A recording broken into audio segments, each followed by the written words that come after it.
Новый микрополис будет отстроен на месте села Магарас. Сегодня там проживает 1086 человек. Главная цель – увеличить население пункта в 9,5 раз и привлечь к жизни в селе горожанина. В свою очередь проект предлагает комфорт, безопасность, натуральные продукты питания и самодостаточную локальную экономику.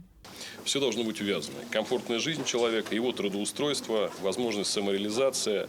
Ну и, конечно, как такой знаковый элемент – это туристическая привлекательность.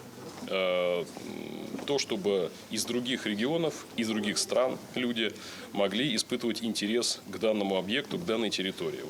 Предпосылками возникновения проекта стала стратегическая инициатива «Новая модель села», которая направлена на перезагрузку сельского уклада жизни. Весьма актуально, учитывая, что как раз-таки городов в Якутии меньшинство. А главной движущей силой проекта станет использование механизма дальневосточного гектара. Эта программа уже зарекомендовала себя как по-настоящему действенный способ переселить людей на частные территории.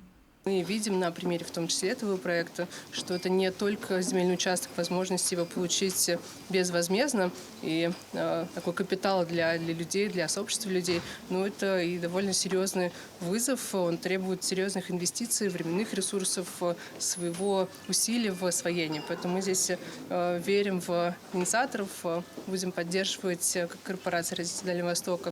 Сроки реализации проекта до 2035 года. Всего 13 лет на переформатирование целого устроя деревенской жизни, создание новой инфраструктуры, объектов и многого другого. Звучит нереально, но уже сегодня создана инициативная группа. Первый этап реализации микрополиса стартовал.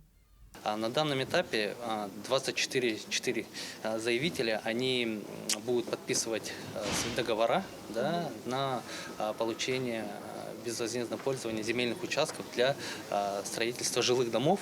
Ну и параллельно мы сейчас уже ведем работу по запуску таких агропроектов, да, фермерских проектов по скороспелке.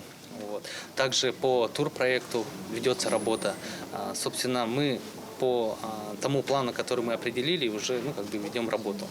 Пока говорить о том, получится ли построить микрополис таким, каким он должен быть, современным и функциональным, рано. Однако успешная реализация проекта гарантирует внедрение программы уже на других территориях, не только республики, но и всего Дальнего Востока. Сарглана Неустроева, Семен Семенов, Якутск.